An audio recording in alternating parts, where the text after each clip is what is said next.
Hello, I'm Matthew Darcy. I'm a senior communications consultant with Highland Marketing. Hi, I'm Chloe Bynes and I'm the Senior Account Executive here at Highland Marketing. And welcome to this module on raising your profile.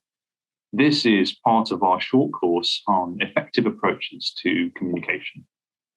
We're going to talk to you today about thought leadership, what it is and how you can go about utilizing this as a channel. We're going to guide you through how you might make the most of events and awards. We're going to give you some top tips around social media and around handling media interviews. We're going to talk to you about academic research and how you might use that to raise your profile in the media. And we're going to bring all of this to life with an interview with somebody who has successfully raised their profile as a commentator in healthcare over many years. When thinking about how you can raise your personal profile, it's a useful exercise to first complete a small self-audit, which will help you identify what your goals are, but also if you have any existing opportunities or contacts who could help you reach these targets. Looking at the 4 grid elements on the screen, it's a helpful step to first identify your current personal profile. Try to summarise in 100 words who you are, what you do, and what your skills are. It would resemble a bio you might use on LinkedIn, for example, and it would give you an idea of how you can position yourself externally. Then consider where your interests lie. For example, are you already working in your area of interest and you want to further your personal profile or professional profile within the space, or do you have other interests you want to branch into? It could be anything from influencing policy to specific areas of research, a desire for bettering social care, or an interest in health tech, for example. Next, we have your professional network. There are usually lots of opportunities to network with others in your industry and to connect with those you'd like to build a reputation with, but some of these opportunities might not be currently on your radar. Could you attend events, for example, whether those are virtual or physical once they're active, converse with others in the space on social media, or engage with others in membership groups? Finally, think about how you would summarise your ambitions for what raising your personal profile will achieve. Maybe it will help you make a bigger impact within your line of work, to contribute to improving how services are delivered, or perhaps you are aiming to widen your career prospects. It's useful to define your goals early, as this will help you then to set your best next steps for achieving this. So one of the things we outlined at the beginning of this module that you can engage in to help to raise your profile is thought leadership. Just in case you're not familiar with this, thought leadership is effectively experts in the field contributing to the debate. And in many ways, you may be the expert in your field. This is about taking ideas. It's about contributing to the discussion in your particular specialism. That might mean being provocative, or it might mean continuing a conversation in a new way. You could do this through articles in the media. You might do it through your blog, or indeed a vlog if you're open to publishing through video. You might engage through social media or through LinkedIn articles. There are lots of ways that you can get your ideas out there through thought leadership. The examples we give on screen are just a few of how people have done this in the digital environment, where they've got new ideas contributing to the discussion. But importantly, in each of these instances, the individuals have continued the conversation, or they've created something new, something people might learn from. And in many ways, that's what's key to this. Writing effectively is also key if you are doing this in a written format, particularly if you want to engage your readers. And if you're planning to try and gain traction in the media, it's always a good idea to do this in a way that is going to make life easy for journalists out there who might not have a great deal of time to edit articles. So just bear in mind that space in those particular platforms is in high demand. But fundamentally, have something unique to say. Don't necessarily see this actually in itself as a means of directly raising your profile. Perhaps think of this more constructively about what can you contribute to the debate? What might people really want to hear to be able to learn from what you have to say? Events and conferences can be a really good way for you to raise your profile.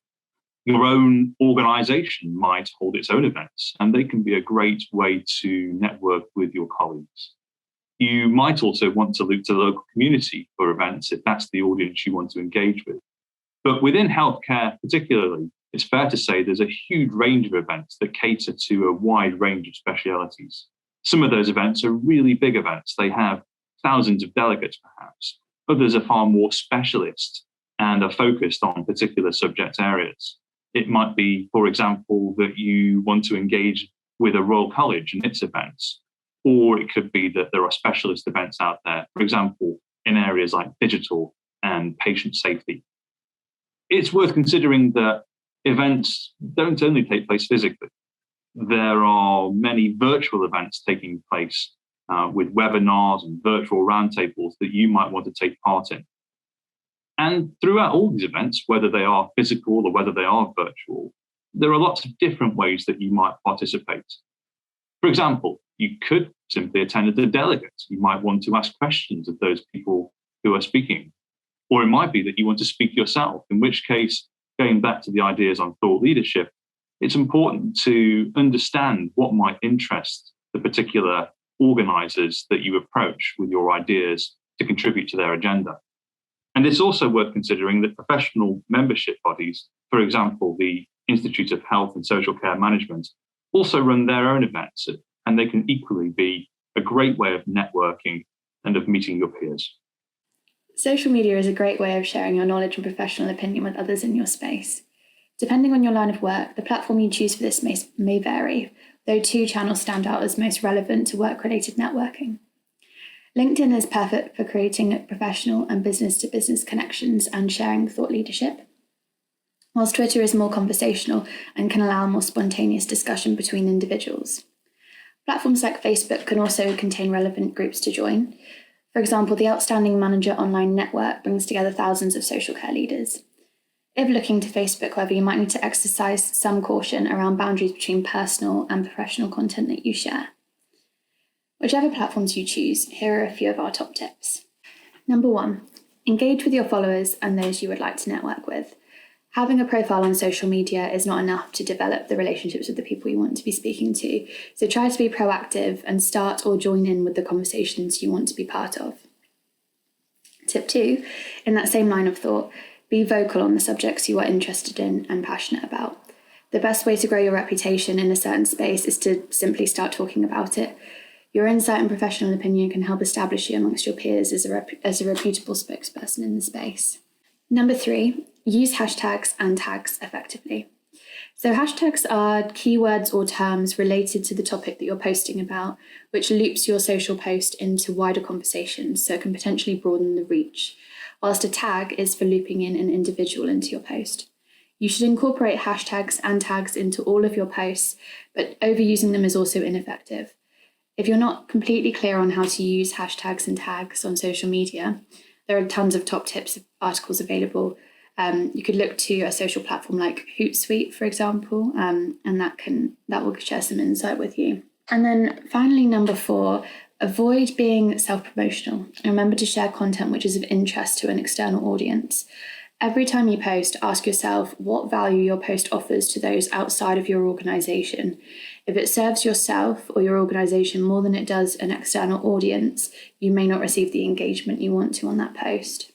Okay, and then here are a few tips on what not to do on social media. So, number 1, it might sound a little bit obvious, but typos and mistakes. Whilst a typo might often be inconsequential, there are other instances in which it could be quite detrimental to your reputation. So keep in mind, edit the post first, post it second. Number 2, if you are leveraging social media as part of your professional profile raising, remember that everything you post will then be associated with this. So if you're posting something personal or perhaps controversial, keep in mind that it's got a link to your work life and consider whether you're happy with that connection. Number 3, everyone wants to have more followers and engagement, of course, but if you're trying to raise your profile, there is such a thing as posting too much. Try not to spam or overwhelm your connections. Number 4, when resharing other people's content, always check the source. You may be inadvertently promoting or aligning yourself with something you don't want to be associated with. Number 5, ensure you do not reveal any sensitive information, whether written, through images, or any other form. And finally, it's always worth stressing that your employer may have rules around social media, whether that's your personal social media or professional, and that can change in different circumstances. So it's worth making sure that you're aware of the policy and that you make sure you're following it appropriately. Just as with events, the health and care sector has a great deal of award opportunities out there too. Now, some of that might be within your own organization, which might run its own awards. But if you look externally, you'll find there are many awards designed to celebrate success in the health and care space. For example, many of the key healthcare titles out there run their own awards in a huge range of areas. What's important if you want to enter these awards is that you understand the criteria of a particular award entry. There might be a number of questions that are posed, and there might be specific requirements that you need to meet in order to be successful. Just remember that judging panels are often inundated with many awards, and so you really need to get the message across of what you've achieved very quickly. And as I said before, make sure you're very specific in responding to the brief.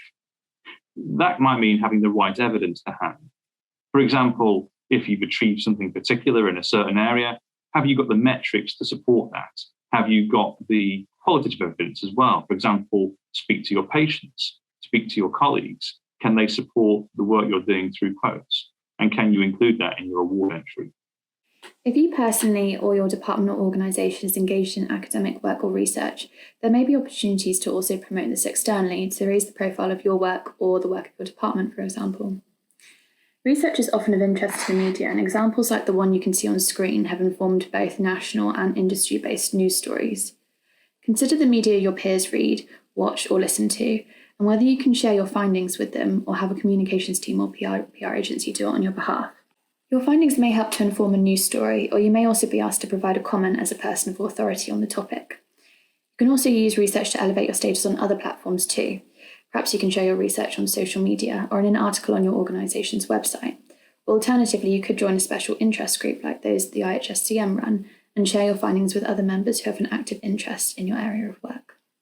As we mentioned in our previous slide, it's possible that through interactions you have with the media, that it may lead you to being invited to take part in an interview to share your thoughts, insight, or research with the journalist who is interested in including yourself or your findings in a story. Other scenarios could also involve an interview, for example, if you are the sponsor or speaker at an event, or if your organisation has won an award. Regardless of the context, here are a few top tips which can help make any interview flow a little bit more seamlessly. Number 1. Remember that any kind of interview with the media or otherwise is technically on the record. This means that anything you say could be published or repeated in other formats even after the interview has happened. It's important that you keep this in mind and only say what you're absolutely happy for anyone to see, hear, or read. Number 2. The person who interviews you may or may not be familiar with your line of work or the interview subject itself. So try to tailor your answer accordingly so that you're avoiding being too simplistic, but also avoiding using any jargon that the interviewer or the audience may not actually understand. Number 3, be honest and open. Oftentimes an interviewer will ask questions so that they can understand a full story or collect all of the information they need to write the full story, but very rarely are they actually trying to catch you out. If you feel uncomfortable discussing something and feel you can't provide a full picture in an interview, it may be worth considering whether the interview would be better placed at a later date when you do feel comfortable sharing the full story. Number 4, so similar to point 1, remember that there are no guarantees when a journalist says that you are off the record. So these are conversations which happen before or after an interview. They're not part of the official interview, but they may be used or referred to at a later date. So avoid saying anything, spoken or written, that you wouldn't want published. And then finally, make sure you have the necessary approval from your organisation to engage in interviews. You might want to talk through with your comms team in advance, who might be able to guide you with the preparation for it. So hopefully you found that useful. We're now going to illustrate some of the things that we've outlined today through an interview. We caught up earlier with Dr. Rizwan Malik. It's great to be joined today by Dr. Rizwan Malik, who has successfully built his profile as an authoritative commentator in health and care. Rizwan is a consultant radiologist at the Royal Bolton NHS Foundation Trust, where he's a divisional medical director and also associate chief clinical information officer.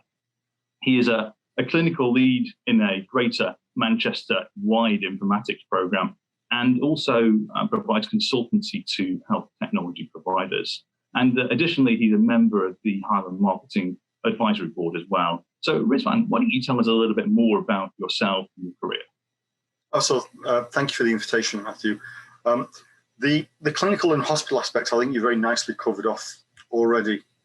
I suppose in terms of reference to what we're talking about today, I can point to Headache, a cup of coffee, and two very nice people who really were gateways for me to doing what it was.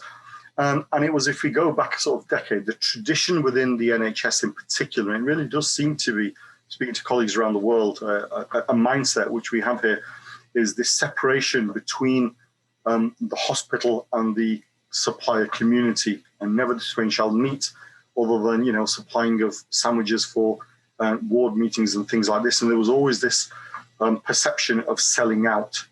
And I think that embedded so strongly that it meant that the supplier community didn't really engage with doctors, and certainly, you know, not quite the same with drug reps back when I was training, and even that seems to have tailed off. But within radiology in particular, the majority of discussions were with PACS managers, with radiographers, and we were never really involved in any of the dialogue. And I found it increasingly strange, having started training at a time when PACS was still relatively new, the way we used it evolved, and yet it always seemed a little bit odd that we're using very, very expensive machines, incredibly expensive software, and I always felt I was having to juggle or tweak or compromise what I was doing, and it was getting more and more frustrated with that, if I'm honest.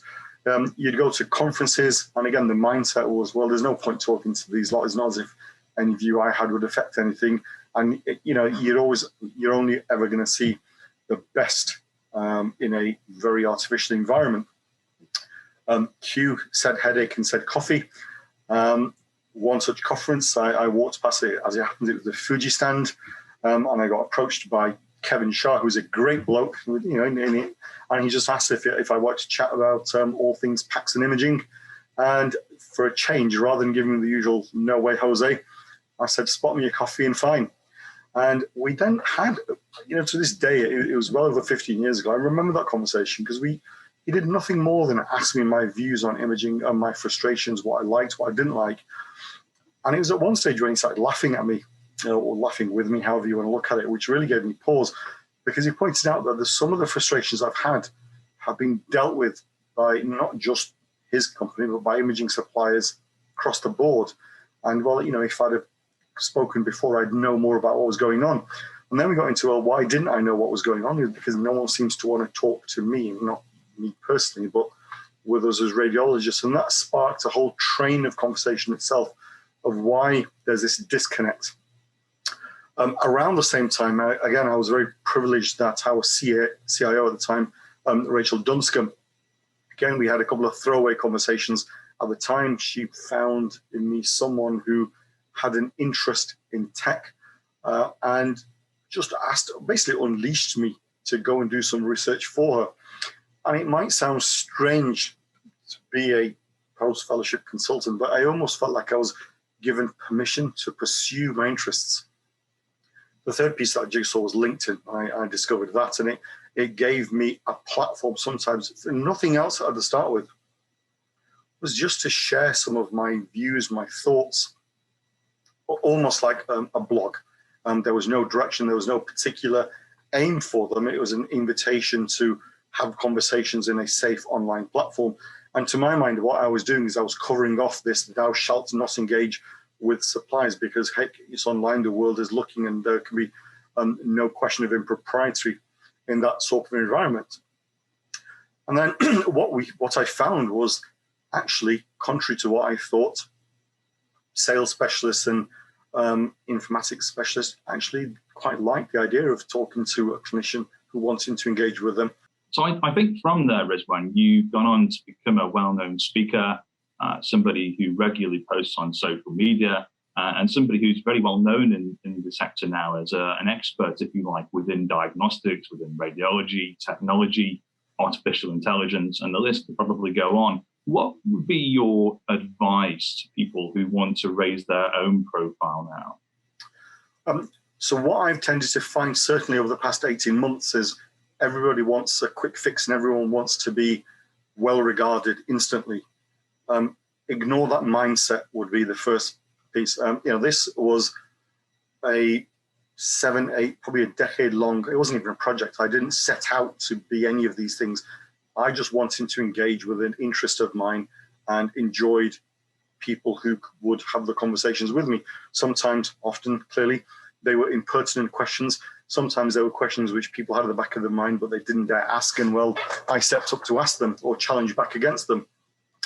And so to go back to people who want to do this, I think just one is have something interesting to say and share it. Don't have an output of you want to be well regarded, you want to be shared. You don't chase the likes, just change interesting conversation.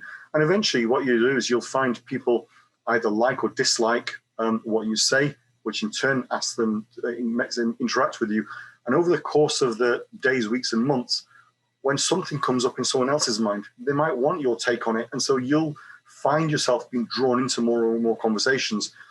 Conversely, when you see something out in the wild and you have a view on it and you share it, people who've engaged with you in the past are more likely to want to see what you have to say about it. And that's when, the views go from the tens to the hundreds to the thousands in a steady course. It's almost like, the Instagram where you can pay for followers. The quick fix routine always tails off. And actually, I think it's sometimes become very easy to say those who are posting for the attraction, attention, and those who really have something interesting to say. And that's fascinating. And I think with that, you clearly had the confidence to do this. And I think you touched on the fact that there were some people that helped to give you that confidence or helped to get you on the track of being a commentator. Do you think people more widely in health and care should have greater confidence to discuss things that they're involved in, to contribute to the debate? And do you think to an extent we need a culture change within the health and care environment to enable that? Absolutely, we do. So I feel I'm very fortunate because I happen to engage with some very nice people, and they are of the similar mindset to me in that there is a big cake, we can all partake on it. Where the problems arise and where the culture shift is people try to monetize these kinds of profiles. And if they do that, the last thing they want to do is share that spotlight or share that stage with anybody else, because all that may well take away from the pound, shilling and pence that comes to me. That in itself is something which we need to change. If your mindset is you want to be interesting within a domain, well, growing somebody else's profile alongside you, I personally feel, is far more seductive and far more powerful than the me aspect of it. And it also gives you a way to bounce ideas off people. Don't be afraid of finding colleagues or juniors who have similar interests and feel you can mentor them. And this is where you get into the whole, well, who the heck am I? No one really cares what I think. That is a self-mindset change as well. Don't think of it in such black and white terms. Think of it as abstract. If someone's asked you for input and advice, be proud of the fact that someone feels enough about you to do that, and just play with a straight bat. One thing I have really found actually is that it's far easier to gain a profile externally than it is within your own workplaces. And the culture change really has to change there. There are, and I found a similar experience with many of my colleagues who do this, that they'll be jetting around the world to international conferences, and yet they have very limited roles in their own workplace because they either they don't particularly have people don't like the gobbing so-and-so who always rocks up to meetings and rocks the boat. They don't fit with that particular culture within their department, within their division, within their hospital. So there needs to be some encouragement of a variety and diversity of thought, and to actually give more attention to promoting those individuals who do want to progress in these non-standard portfolio career paths. So that's fascinating, Rizwan, that you picked up on that internal versus external approach, I suppose you might label it as. With that internal approach to raising your profile to having that element of communication, what sort of things are important to do? Is this a case of engaging with the more formal internal channels that you might find exist within a trust or within an NHS organisation, or as we increasingly move towards regionalised integrated care systems within a region, or is this the more informal channels as well? I think your mileage may vary here. Probably the biggest blocker to this is the innate resistance on both sides of self-promotion and how that can come across, even though you might not necessarily feel you're self-promoting. Anyone who even talks about you, it gets, the reception can sometimes be very negative. And this is why I think the clinical community in particular is very poor at engaging, because they don't like talking about what they've done, not because they have any issues with what it is they're talking about, but the fear of how it will come across, the fear of how it will land within your peers, with colleagues. And that's because there has been a rather toxic culture, not necessarily negative, but not a nurturing culture. That's going to take a while to get over. And in that regard, it's always been easier sometimes to have the conversations externally. It's the whole keyboard warrior thing. When you don't care about who's paying attention, when you're not looking them in the eye, you can be a bit more free to express yourself. Whereas when it is your own thing, particularly if you're saying things which aren't the norm or might be a little bit controversial, you moderate what you say. And if you do that, of course, who the heck's actually going to understand that you do have a voice, and who's going to reach out and include you in that path? We still have a very siloed approach to this internally, which we need to find a way out of. Is that something that we need to have? We touched on culture change earlier as that being the requirement. Is this something that people need to be brave to overcome? They need to be able to say things that might potentially have that risk of negative perception, or how does this work? I think one aspect might be just we need to allow a platform to allow people to pursue these conversations and these career paths. Encourage people who don't necessarily set out to be leaders or have in their own mindset that there will be an authority in anyone's space. Give them the opportunity to engage, because we always like pigeonholing titles and, you'll have a lead for this and a head of this. Well, if you've got a lead who's usually someone quite senior, who's usually got the right academic inputs, they may not necessarily be the right person for that particular task, but it inhibits other people engaging and coming on board, because you know what? You're only paid for X hours of a person's time or X hours of a department's time. So perhaps having a better system where you're nurturing people to be able to engage, to dabble, to try stuff, maybe the way forward. And of course, we're also busy. The last thing you want to do is to risk wasting time as well. So it doesn't necessarily have to be, taking a broomstick and making wholesale changes or something. A succession of small micro changes just to empower people a little bit, to allow them to speak up. And when they do, pay attention to your colleagues and pay attention to your peers. And when you know someone happens to have a thought, well, then be brave enough to go to them and seek their opinion. You don't lose anything by approaching a healthcare assistant or approaching a nursing assistant who you've known has said something interesting or has sparked a thought to you in the past, to ask them what their thoughts about new stuff going on. You sometimes probably won't even know just how empowering that engagement you're having with them can be for them. That's great, Rizwan. And I think moving beyond to the external communication side of things, one of the things that you do a lot is presenting at conferences, at virtual events, at webinars. How have you got about achieving that?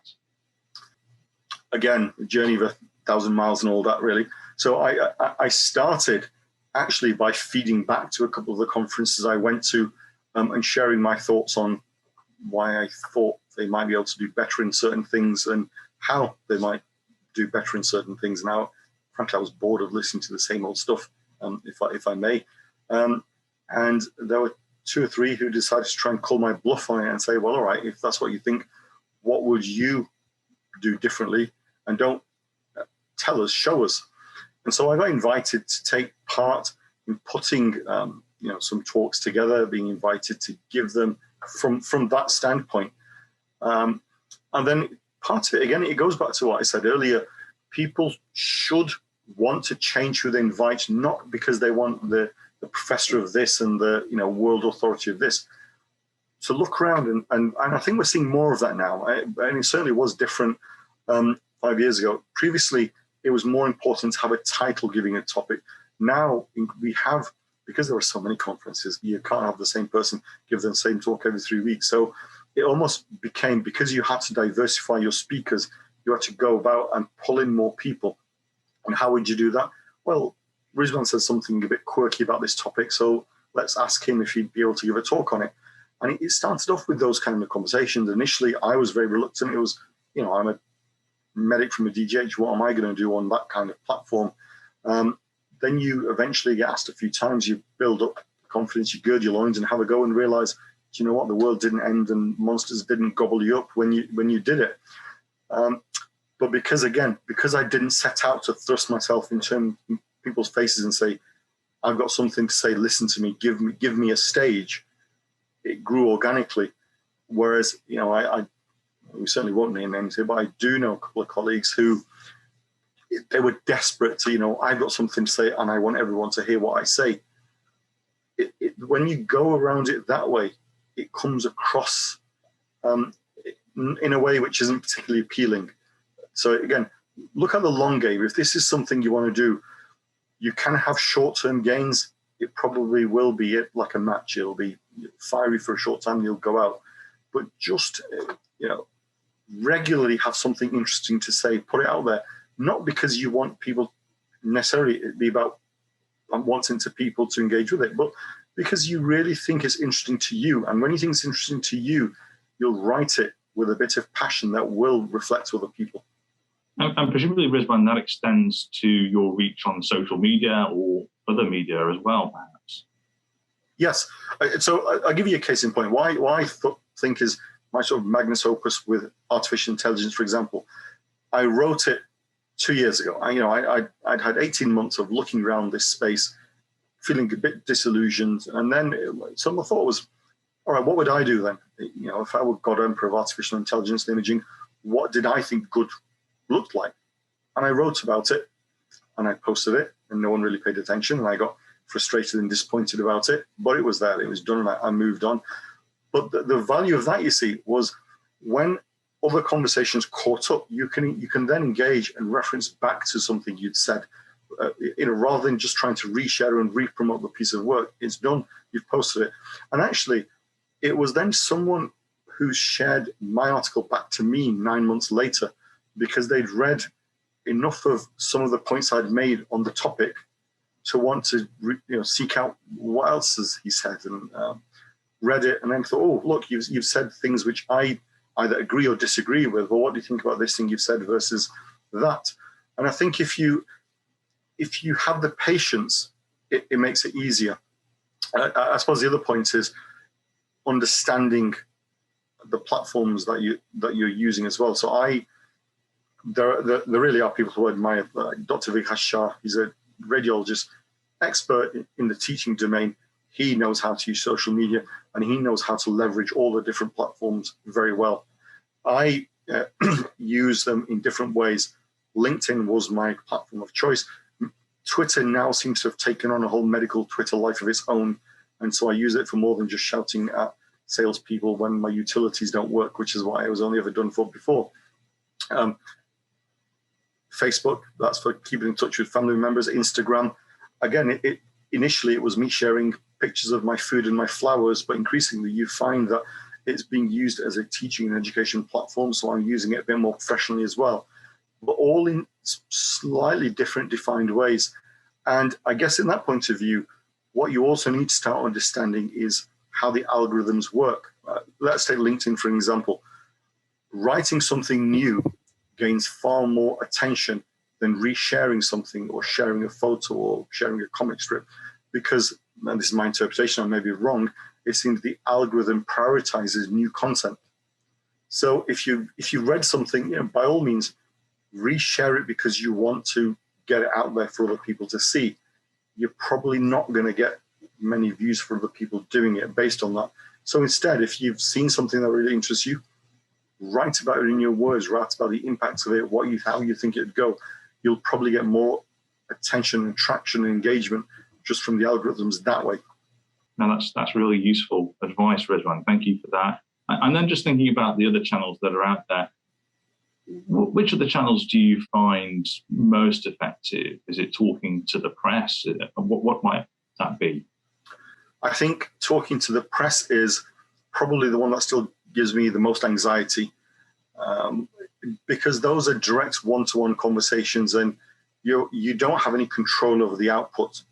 Writing on a platform, when it's your views and they're going to be reshared, they're your words in the way you want them to go out. I think doing this in earnest, it's probably easy to tell who has had social media training and who hasn't. I haven't. And when they're interviewed, one or two of my friends are forever on the BBC. I'm interviewed by journalists for newspapers as well, and their approach to it is something which I admire. It's being able to deal with the curveballs, because you may well have a view of something just because it's interesting to you might not be the interesting aspects of the news story to the journalists you're speaking to. So going back to what can we do within a hospital or a work culture, for example, rather than social media is bad and all these kind of things are bad, is what can we do to train our workers to just be a bit more savvy so they can use these platforms in a bit more of an effective manner. That's really helpful advice, Rizwan. Thank you. And I think just going back to one idea that you started with, I think at the beginning of this conversation, was the idea of engaging with suppliers, with industry partners. Do you think we in the NHS, or people in the NHS and social care perhaps as well, need to think about moving away from a certain stigma that might be attached to that? Is there an opportunity to collaborate with suppliers in getting your message out there? There is. And I have to say, I found this a really interesting piece, because in the past, I always thought it was one-way traffic, the public sector being standoffish from the supply community and this whole selling out and all that. It's just as bad the other way around as well. And so the stigmas need to be broken down on both sides, because what you'll find is if you have engagement with one or other supplier within any one domain, all of a sudden people who you'd been talking to just as freely previously will back off. And it seems that some might feel you're incapable of having intellectual conversations without being commercially bought in across the board. We definitely do. And so let me take UKIO as an example, something which I think we as a conference are quite proud of in our approach to this. One thing which we did in the way we had education was actually asking industry experts to come and talk. And guess what? You'll find people who really, really know what they're talking about are actually really good at talking about the specialist topic without making it a sales pitch all the time. And so just think that's an untapped element of the workforce as well. When you do that, then it allows you to have a, for want of a better word, expert to expert or interested party to interesting party conversation. So I think we're breaking down the barriers, but there is a way to go. But the bit I would say is it cuts both ways. And I think it needs commercial organizations as well to realize that it's perfectly possible to have conversations without, someone selling your trade secrets to another party just because you're having open, honest discussions. Rizwan, thank you so much for your time today. I'm sure people watching this will find it a really useful insight into what you can do to start to contribute to some of the conversations that are out there. Thank you very much for your time. So that concludes our module, and in fact, it concludes our course. We hope you found this to be useful, and we've tried to equip you with some of the basics of how you might go about planning a communications campaign and some of the opportunities that might exist for you in raising the profile of yourself, of your team, and of the great work that you might be doing. Thank you for watching.